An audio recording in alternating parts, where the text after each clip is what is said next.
pertama ada stage of menopause. Di dalam stage of menopause ada normal productive life dan permanent cessation of period.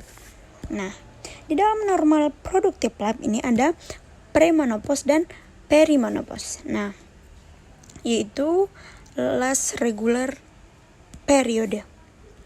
Nah, premenopause adalah periode sebelum perimenopause, di mana menstruasi masih teratur tetapi merasa ada perubahan hormon, mood, dan siklus mens tidak teratur terjadi pada usia 40-an. Nah, selanjutnya ada perimenopause. Perimenopause adalah kadar hormon estrogen mulai menurun, dimulai pada usia 40-an. Gejalanya mens tidak teratur, gangguan tidur, dan perubahan mood. Nah, selanjutnya ada permanent cessation of period. Di dalamnya ada menopause dan postmenopause. Ini postmenopause dan menopause ini adalah last period atau periode terakhir. Nah, menopause ini adalah wanita tidak mens selama 12 bulan berturut-turut. Pada usia 50 sampai 55 tahun ditandai dengan penurunan hormon estrogen dan progesteron, menandakan berakhirnya kemampuan untuk hamil secara alami.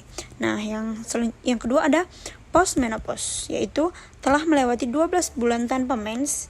Pada tahap ini, risiko masalah kesehatan seperti osteoporosis dan penyakit jantung meningkat karena penurunan kadar estrogen.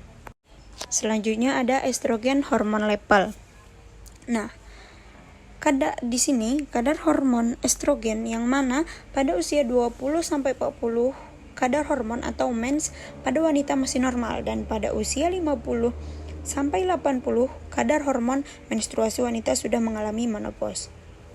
Nah, ini adalah estrogen level. Pada usia 20, kadar estrogen berada pada kisaran 30 sampai 400 ml. Nah, pada usia 30 tahun, kadar estrogen masih stabil, berkisar antara 30 sampai 400 ml juga. Nah, pada usia 35 tahun, stabil, walau kadar estrogen mulai sedikit menurun tetapi masih 30 sampai 400 ml. Karena di sini itu kan berlanjut 35 sampai 40 itu kan juga ada 36, 37, 38, 39. Nah, disitulah mulai menurunnya. Nah, pada usia 40 tahun kadar estrogen mulai menurun dan bisa lebih fluktuatif. Nah, pada usia 50 tahun kadar estrogen biasanya lebih rendah, bisa berada di bawah 30 ml. Pada usia 60 tahun kadar estrogen sangat rendah, di bawah 30 ml. Karena menopause telah terjadi bertahun-tahun sebelumnya. Nah, pada usia 70 tahun kadar estrogen sangat rendah, di bawah 20 ml. Pada usia 80 tahun sangat rendah, di bawah 20 ml. Pada usia 50 sampai 80 tahun itu estrogen defisiensi. Selanjutnya ada testosteron level with age. Nah, testosteron pria yang mana pada usia 20 sampai 30 tahun itu testosteron pria biasanya meningkat. Setelah itu testosteron pria cenderung menurun pada usia 40 sampai 80 tahun.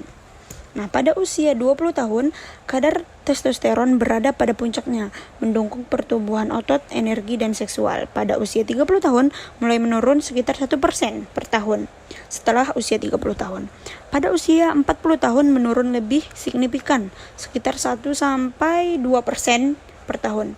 Pada usia 50 tahun, turun lebih lanjut, penurunan energi, kekuatan otot, dan gairah seksual. Pada usia 60 tahun, lebih rendah penurunan fisik dan gejala kelelahan. Pada usia 70 tahun terus menurun, gejala penurunan otot, energi, gairah seksual lebih jelas. Nah, pada usia 80 tahun sangat rendah dengan dampak yang lebih besar pada energi, kekuatan fisik, kesehatan mental.